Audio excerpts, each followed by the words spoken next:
this is the cutting department. Batch 7 cases. Now we're going to walk to the next department. It's called the pre-fit department, part of the value stream. So it's like the second part of the value stream. It's the second thing in the value We got stream. the cutting, now we're going to do stitching. Exactly.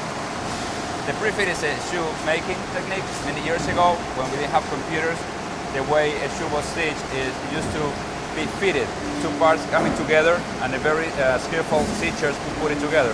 But before be able to pre-fit, stitch it, you need to be fitted.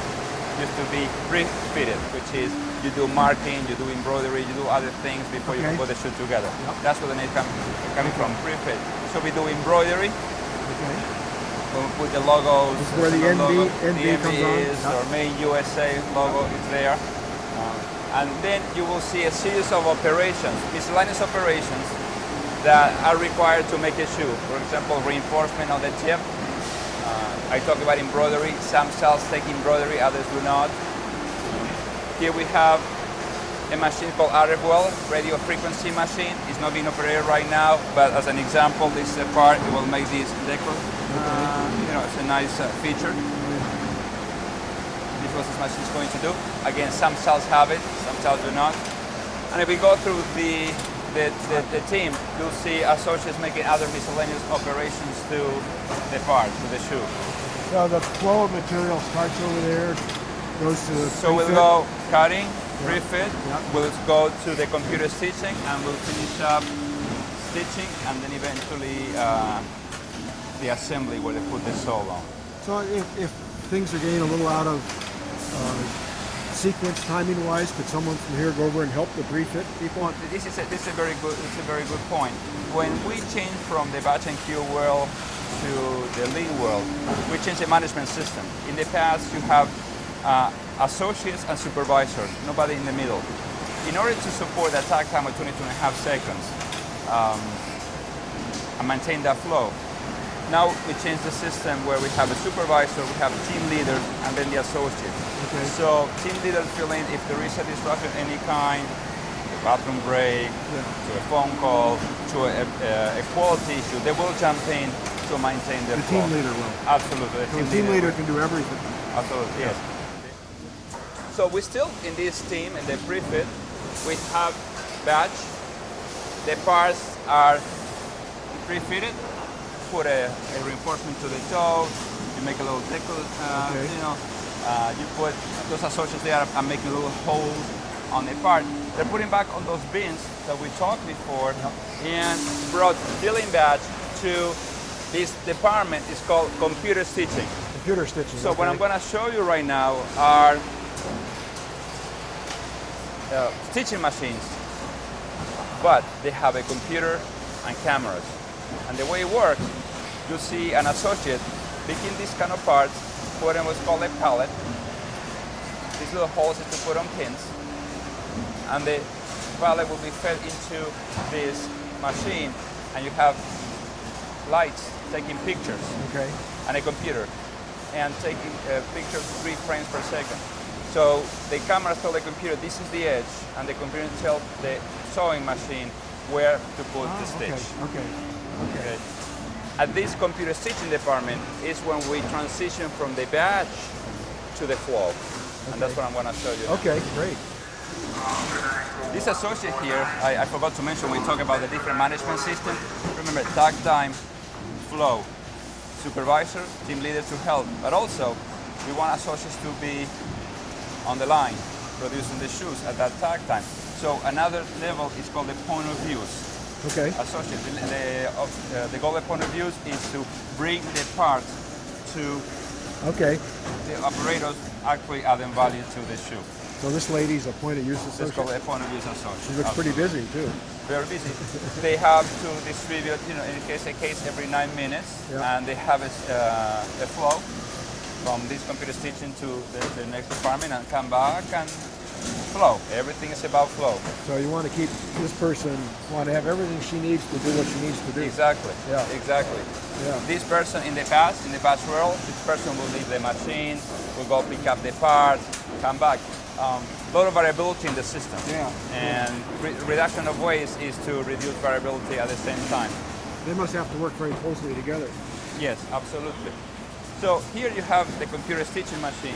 Okay. These are the parts that came from the cutting. And the associate puts the parts on this pallet. It's fed into the machine. Goes back in the machine. You got the cameras taking pictures. And now it's stitching. And then the sewing machines Yep. stitching where the computer is telling to stitch.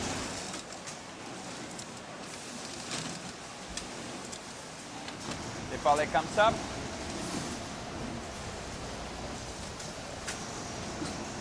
Here we got the parts. Okay. Now, Yeah. why only 3 parts? Is because under the takt time of 22.5 seconds, that's all it fits in this machine. Okay. So we take all the time that is required to stitch a shoe, we divide it by 22.5 seconds, and that tells us how many associates we need to put to flow. Now, when you switched to the tack time approach, did you have to redesign some of these machines to? Completely. Okay. In And the past, the old machines didn't fit the tack time. I'm sorry, the machines are okay. We have to change the thinking of the designing of the pallets. Okay. In the past, in the batch and Q world, we were very proud when we could put as many layers as possible to save machinery. Okay. The goal was a machine efficiency, Great. because you get rewarded in the batch world for machine efficiency. Right. Right now, the goal is into efficiency in associate utilization. Okay. So what we did is now we don't pack as many layers as we can. We only put enough layers to maintain flow. The machine is the same, but the design of the pallet Yep. and the number of parts has changed radically. Okay. Very good. Okay. And did the associates participate in that redesign? Oh, absolutely. I mean, that's a great question. And we talk about the team leaders. That's one of the major changes that, we read in the books about our associates as best assets. And I don't know, I think we're walking, we're talking, but we also, we're doing great things here where associates have a great part, in the problem-solving activity, in the design. Supervisors and team leaders consult them all the time. That's what makes a big difference. But before we talk about batch, now you see single piece flow. You have flow. Yep. So we One, got a two at cell time. here. We have a You cell. have a cell, exactly. I mean, this is a very good graphical realization of a cell. You can see it all connected together. It's a good point. This is a good example of flowing. Yeah. Of flowing. And we ask them not to have more than 2 pairs. It at says a time. right there, 2 pairs only. Huh? 2 pairs only. Yep. Yep.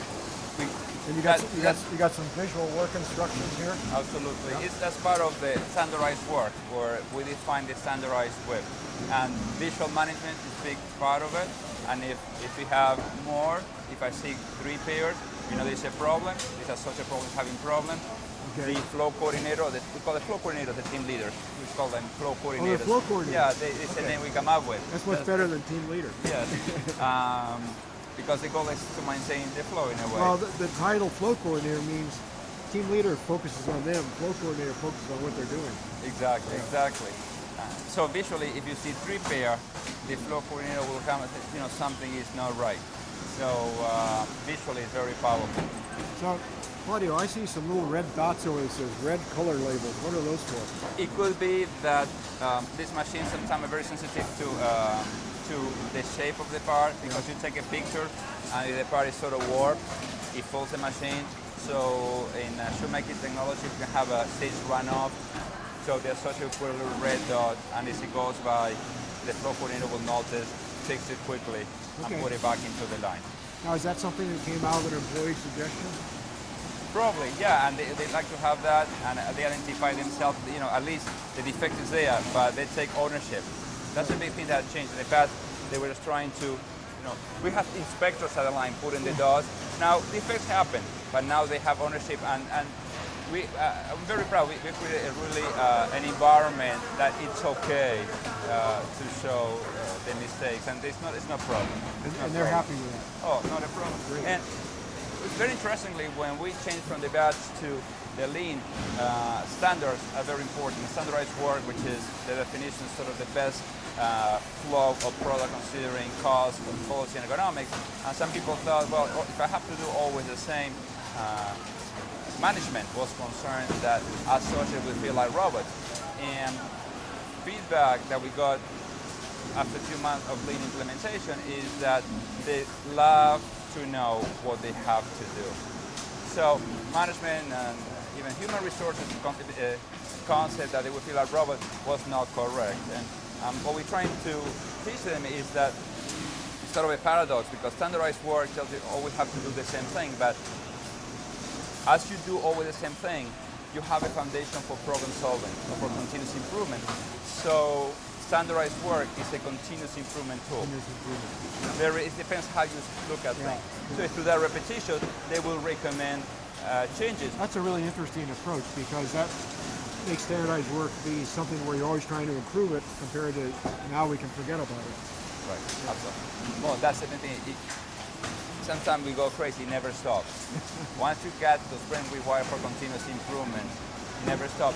Then the goal of management is really changed radically. Managers become more of teachers and coaches. Coaches always challenge their thinking. Always production managers they always have to have like gentle tension. You will not, in my experience or what I read, you will not introduce lean with that tension. You know, it's like I read somewhere else. You know, this is like a pressure cooker. It's always pressure to just release the pressure. Very good analysis. Okay. Great. Maybe we should move on. Yes. So here you got the case ready for the next department. Okay. And the case will be sent to the stitching department. So I think we should go around and I'll show you from the beginning. Okay, very good.